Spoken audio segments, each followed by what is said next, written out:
বিদেশে বসে ইফতারের সময় হলে মনটা একটু খারাপ হয়ে যায়, তাই না? কিন্তু আজকে আমি আর সেই সুযোগটা একদমই দিচ্ছি না। দেখুন তো টেবিলটা, গরম গরম বাহারি ইফতার, মানে দেশি ইফতার, একদম ঘরের স্বাদ। সুইডেনে বসেই আমি বানিয়ে ফেলেছি দেশি ইফতারের পুরো আমেজ।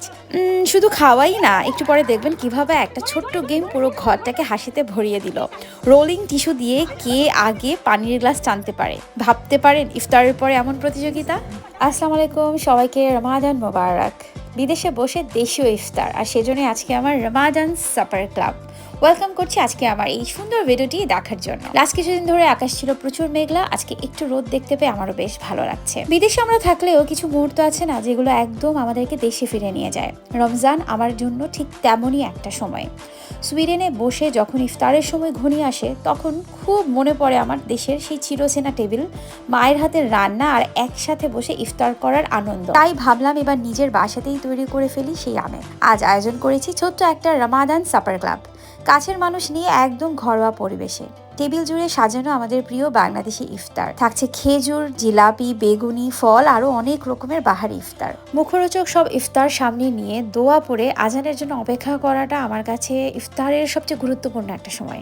আজকের সাপার ক্লাবটা গতানুগতিক সাপার ক্লাবের চাইতে ভিন্ন লাগছে, তাই না? ভিন্ন তো লাগবে, কারণ এটা রমজানের স্পেশাল সাপার ক্লাব। সেটা তো মুড়ি মাখা দেখেই বুঝতে পারছেন। ইফতারের পরে ছিল আড্ডা, গল্প, তারপরে ছিল ডিনার, গরম গরম হালিম, চিকেন বিরিয়ানি, আর চা ছাড়া বাঙালির চলেই তো না। বিদেশে থেকেও মনে হচ্ছিল যেন ঢাকার কোনো একটা বাসায় আমরা বসে আছি।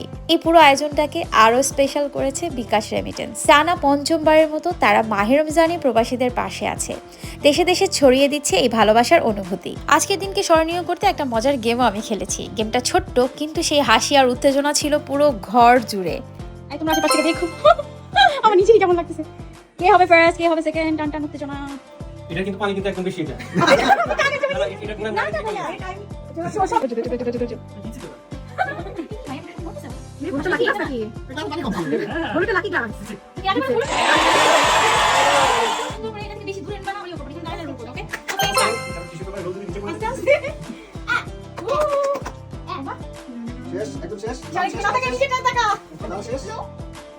দিশা দিশা দিশা দিশা দ্রুত দ্রুত দ্রুত দ্রুত না ব্যথা হবে না। তিনজনের জন্য তো এটা জোরে জোরে জোরে জোরে ও মাই গড সাকিব ভাই তো মনে হয় দিশা প্র্যাকটিস করে আসলে জানি না ওয়েট করা যাবে না, তুই একটু পানি খাও। আল্লাহ ভাই পড়ছে। ও মাই গড খালি আর উইনার।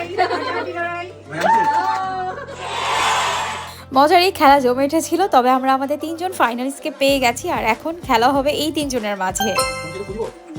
সাবধানে সাবধানে সাবধানে থাকি নাবি এসাপো এসাপো হাই হাই ছিল আরে কাকে নিয়ম ছিল না, করলে আউট ছিল না ছিল কি ছিল এইটা হবে। সবাই আসলে অনেক ভালো খেলেছে, কিন্তু এদের মাঝখান থেকে তিনজনকে আমরা দিচ্ছি উপহার। আর কি থাকছে তাদের জন্য সেটা একবার বলি। যে প্রথম হয়েছে সে পেতে যাচ্ছে 5,000 টাকার বিকাশ রেমিটেন্স এবং 1500 টাকার গিফট ভাউচার অ্যাপেক্সের। এবং যে দ্বিতীয় এবং তৃতীয় হয়েছে তাদের জন্য থাকছে 1500 টাকার অ্যাপেক্সের পক্ষ থেকে গিফট ভাউচার। অনেক ভালো লাগছে আপু, আমাদের অনেক, মানে আমার নিজের অনেক ভালো অনেক ফান গেম ছিল। হ্যাঁ আচ্ছা, তো প্রশ্নটা হচ্ছে বিকাশের রেমিটেন্স গ্রহণ করে বিকাশে কি কি কাজে এই টাকাটা লাগানো যায়? আমি কিছু অপশন দিচ্ছি। শপিং করে পেমেন্ট করা যায়, বিদ্যুৎ বিল দেওয়া যায়, ডোনেশন করা যায়, সেভিংস করা যায়, এবং উপরের সবগুলো। আপু উপরে সবগুলো করতে আসলে সত্যি সবগুলো করা যায়, এবং ভাই আমাদেরকে একটা কারেক্ট অ্যান্সার দেয়। এটা আপনার দেখুন পারেন তো? আচ্ছা, বিকাশ আমরা সবাই ইউজ করি। বিকাশে রেমিটেন্স পাঠালে সেটি পৌঁছাতে কত সময় লাগে? একদিন, 2 দিন, 3 দিন, নাকি ইনস্ট্যান্ট হয়ে যায়? না, একদমই না, ইনস্ট্যান্ট। একদম সঠিক। আমরা পেয়ে গেছি আমাদের প্রথম বিজয়ী ইশাপুকে। আপু পেতে যাচ্ছে 5,000 টাকার বিকাশ রেমিটেন্স, সাথে 1500 টাকার অ্যাপেক্সের পক্ষ থেকে গিফট ভাউচার। সাপার ক্লাবে সবাই আসলে কাচ্চি খেতেই আসে, তবে আজকে আমি রমজান উপলক্ষে একটু লাইট করার জন্য চিকেন বিরিয়ানি করেছিলাম। কারণ সারাদিন পর রোজা ভেঙে কি খাচ্ছি না খাচ্ছি সেগুলোর দিকে আমাদের একটু নজর দিতে হবে, সচেতন হতে হবে। সবাইকে নিজের হাতে খাওয়ানোর পর এবার ভাবলাম আমি আজকে একটু অতিথি হই। চলে গেলাম এক আপুর বাসায়, যাকে আমি খুব সম্মান করি। এই আপু শুধু একজন গৃহিণী না, তিনি একজন ব্যবসায়ী, একজন মা, আর ভীষণ সংস্কৃতি মনা মানুষ। গান, গল্প, মানুষ সামলানো সবকিছুতেই তার আলাদা একটা সৌন্দর্য আছে। বাসায় ঢুকেই যে উষ্ণ অভ্যর্থনা পেলাম, মনে হচ্ছিল যেন বহুদিনের চেনা আপনজনের কাছে এসেছি। টেবিল জুড়ে সাজানো ইফতার, ঘরোয়া যত্নে বানানো আর একদম মন ভরে দেওয়ার মতো। ইফতার বানানোর ফাঁকে আপু শেয়ার করছিলেন তার ছোটবেলার রমজানের গল্পগুলো। রোজা রাখার জন্য অনেক জিদ করতাম, তো আম্মু রোজা রাখতে মানে মানা করতে অনেক কষ্ট হতো। তো তখন কি বলতো যে রাখো, হাফ করে রাখো, আজকে হাফ কালকে হাফ, তাহলে একটা রোজা হয়ে যাবে।